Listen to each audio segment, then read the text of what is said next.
Hi, my friends. Welcome back to another video or another episode, depending on where you are tuning in from.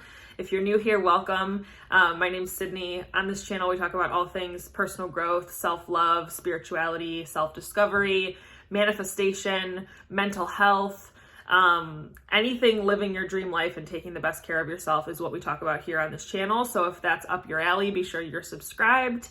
And yeah, for those of you coming back, welcome back. I just got done actually getting some work done at a Starbucks around me because I've been doing a lot of work from home and I just felt like kind of getting myself dressed and putting on like a cute outfit, and now I'm home in my slippers, but I did go out and do a few hours of work just to like be out around people. I think it's just nice sometimes, especially as the weather starts to get colder, like, I don't know. So I treated myself to that this morning. But I was excited to come home and record this for you guys because I feel like this is like my favorite time of the week when I get to sit down and chat with the camera, knowing that it's going to go out to you guys. And today's topic is something that I've talked about before that's actually been pretty popular when I do talk about it. And it's a topic that really hits close to home because I have a lot of experience with it myself. We're going to be talking about imposter syndrome. So, you know, this could literally pertain to any area of your life that you might have this imposter syndrome coming up. We're going to talk about it from a pretty general standpoint of like, what is it? What are its causes? Like, what are the characteristics of it? Like, how do you know if you're struggling with imposter syndrome? And then we're going to get into, obviously, by the title of this, how to overcome imposter syndrome. But I kind of wanted to have a little bit of a background in case you maybe have never heard of imposter syndrome, or maybe you're like me and you're like, I've had my fair share of it, and you're just looking for ways to just feel more confident in yourself and kind of let this part of yourself go. So get comfy, and we're just going to dive right into it. So first and foremost, I looked up the definition of imposter syndrome, and according to Psychology Today, the website, they said people who struggle with imposter syndrome believe that they are undeserving of their achievements and the high esteem in which they are, in fact, generally held. They feel that they aren't as competent or intelligent as others might think, and that soon enough people will discover the truth about them. Those with imposter syndrome are often very well accomplished. So you can see here already where the kind of mismatch is, because again, imposter syndrome is normally happens in people who are high achievers, who are doing great things in their lives, but they still just have this feeling that it's never enough, or they feel like they don't deserve it, or that they haven't worked hard enough for it. Like, it's a lot of, and we're going to get into the characteristics in a minute, but it's almost like the concept of reality is a little shifted or a little skewed when it comes to people who struggle with imposter syndrome. And I can tell you two very big examples that of how imposter syndrome has shown up in my own life. Like, when I first started my job as a nurse, like as a brand new nurse, I was like, who am I? Like, I was not smart enough to get here. I kept saying like, you know, I have no idea what I'm doing. I have no idea how I got this job. Like, again, the imposter syndrome was coming up. And imposter syndrome can be common when you're starting something new that you've never done before, that you don't have experience with. So again, we're going to talk about the causes in a moment. But yeah, I just think that it's normal, and it's important to open up the discussion about it so that you don't feel alone if you are struggling with imposter syndrome right now. Because there are many ways to help you overcome this feeling. So like I said, that's like the first example of imposter syndrome in my life that I've experienced. Again, I'm sure there are many, many more from when I was younger, but I'm just focusing on more of like my adult life, specifically with my career. So not only with becoming a new nurse, but also starting my business. Like, I have had multiple instances of feeling like people are going to discover that I'm not as good or as qualified at what I'm doing. Like, that has 100% been something that I've had to work through. So I just wanted to, again, offer some insight and offer just a little bit more perspective on this topic to help you if you're in a place right now struggling with imposter syndrome, because it's a real thing, and it's a big thing that I think a lot of us experience, but maybe we don't talk about it as much. So some characteristics of imposter syndrome might be that you doubt yourself. It might be that you blame your success on getting lucky. It might be that, you kind of tear down or beat yourself up and like berating almost your performance, like I don't know, like you berate your performance, right? Again, if you're overachieving, if you're someone who self-sabotages your success, if you're not able to realistically assess your competence and your skills, because again, your mind is telling you that you're not enough, that you're not good enough, that people are going to find out and it's going to all fall apart. Which again, it definitely roots back to low self-esteem, low, self-confidence. So again, we're going to talk more about the causes and how to really work through this, but it's just recognizing that it is 100% a mindset thing, right? It's like a limiting belief in your mind. Again, other characteristics are that maybe you fear that you won't be able to live up to other people's expectations. Maybe, you set really, really hard goals for yourself and then you feel really disappointed when you fall short, but the goals weren't realistic in the first place, right? So those are some like key characteristics of imposter syndrome. Okay, next we're going to talk about the causes of imposter syndrome. So if, as I was saying, the characteristics or even the definition of imposter syndrome, if you were like, yes, that's me, or even if you knew that you were struggling with this and that maybe that's how you came across this video, we want to look at like what caused this, right? Because again, it's a mindset thing. It's not the truth, right? It's not a reality that you are not good at what you're doing, right? So some common causes of imposter syndrome, and again, this was just from my own research that I was doing for this video, but some common causes are coming from a family that highly valued achievements. So if you were constantly praised for the more that you did, you can see how that can get you into a position where you're go, go, go all the time. If you had parents who flipped back and forth between praising you and criticizing you, like constantly, like you didn't know which side of the coin you were going to get. Again, entering a new role can kind of cause this feeling of imposter syndrome because again, you feel like you don't belong, right? And you feel like you're not capable because it's something you've never done before. And we're going to get into, again, if that's the case for you right now, if you're starting something new right now, we're going to talk about how to kind of switch your mindset so that you can see this new opportunity as an opportunity rather than you falling short, right? Because how can you expect yourself to be good at something if you've never done it before? Like that's just an unrealistic expectation, right?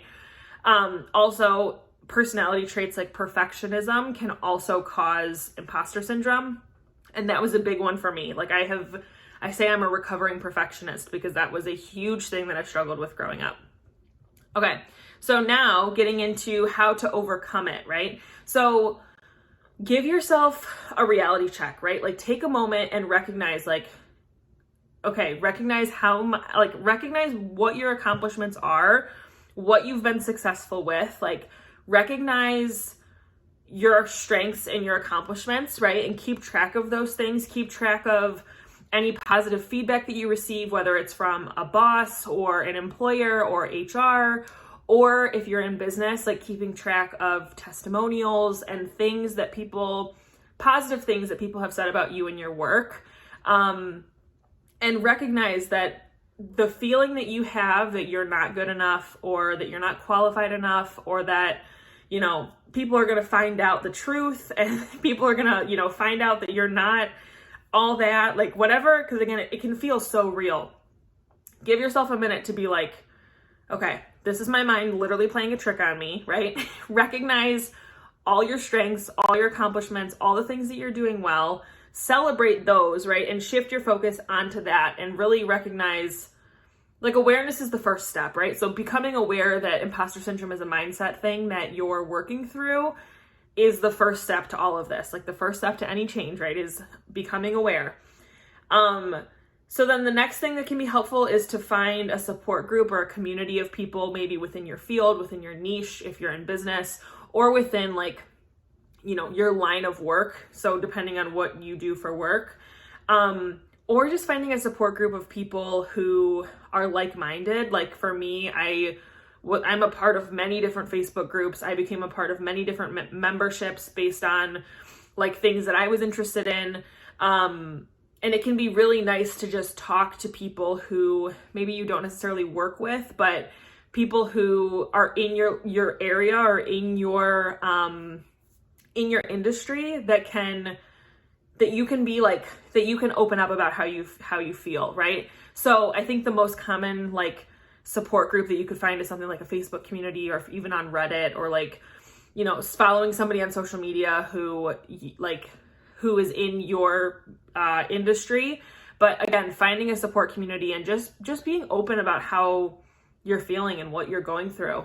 I know, like, just with my nursing example, like there are plenty of Facebook groups for nurses where people will post and say like, you know, I just started a brand new job and I feel like I have no idea what you're doing. And even just seeing the comments of like other nurses who have been in the field for forever saying like, I still don't feel like I know what I'm doing and I've been in the field for 10 years or whatever. Like, it's just opening up the dialogue, I think, to normalize that conversation, because I feel like imposter syndrome can feel very isolating at times. So that's step number 2, or tip number 2. Tip number 3 is really commit to being an expert in your field. So again, with imposter syndrome being something that you don't feel like you're good enough, you don't feel qualified enough, I think the best thing that you can do, or one of the best things that you can do, is to build up your knowledge, educate yourself, learn as much as you possibly can about the thing that you're doing, because it'll help you build your confidence, right? Because you're like, no, I've literally studied this inside and out. Like, I know what I'm doing. I'm good at this. Like, that was how when I first started my volleyball coaching business, I was like, 19, even younger, 18 or 19 years old. And I was like, I was nervous. Like, people were going to find out that I was a fraud, or that I wasn't good at my job, or that I didn't know what I was talking about, even though I had years of experience playing and, working with really great coaches. Like, and that was one of the things that helped me the most, was like, constantly learning new drills, learning new ways to coach, learning how to be the best coach possible. And that can really be tailored for, again, every industry. The next thing goes back to what we were talking about with the support community, but just talking about how you're feeling, whether that's, again, online in a support community, or even like with your loved ones, your family, your friends, your significant others, like just, again, opening up the dialogue and letting yourself get it out there. Because I think a lot of times, again, when we can talk about our feelings to people who love us and care about us, like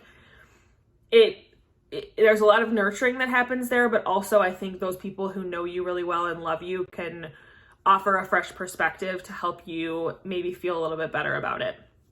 The next one is to remember that quote unquote mistakes and quote unquote failures are just opportunities for growth. I think for me, I had a really big fear of failure when I first started my business. Like, I was just like, what if I do this and it doesn't work out? Like, then what? And the moment that I shifted my mindset to like, it's life, like the good and the bad in life are just part of the experience. Once I remembered that, it was really, I really value when things don't go well. Like, sure, it sucks in the moment, but it's like, once you can see, like, it's like trial and error, right? Like, you try different things in life, and if you make a mistake, or if you quote unquote fail, or maybe something isn't working out for you the way that you thought it was going to, you can at least say, you know what, I tried it, and you can move on and really improve things moving forward from there. So again, not looking at failures or mistakes as like the end of the world, but instead using those as opportunities for growth, opportunities to learn more about yourself, opportunities for you to get better at what you do. And I always say, especially with my nursing career, like I always say to people who are brand new nurses, like, I feel like, unfortunately, once you make a mistake with something, like, you will never make that mistake again. Because if you're like, holy shit, I messed this up, like, I don't know, at least for me, anytime I've ever made and not even a huge, like, life-altering mistake in my business or in my nursing career, but like little things that I've messed up on, like maybe I forgot to chart something that was important, or, something along those lines, I just always say, like, you know what, like, yeah, it sucks that like you like made a mistake today, or you feel like crap about it, but it's like, you're never going to make that mistake again. Like, because you made that mistake, like, you're never going to make that mistake again, especially if it was like a big deal for you. So anyway, The next thing is utilizing affirmations and visualizations for your favor. So visualizing yourself being successful, going on YouTube and looking up guided meditations for visualization if that's something that you're into. Also using affirmations that really support self-confidence, I think can be really huge with, just handling imposter syndrome and like low self-esteem or self-doubt in general. So affirmations like, I believe in myself and my abilities, or there's no such thing as a failure, only experiences, could be affirmations that you could use. And you can listen to these affirmations every morning. You can, look up a positive affirmation audio on YouTube. There are plenty of them. Or even just go on Pinterest and like rewrite them every single morning. That's personally what I like to do, but it depends on what my schedule allows. So that's my third one, or not my third one. That's one of them.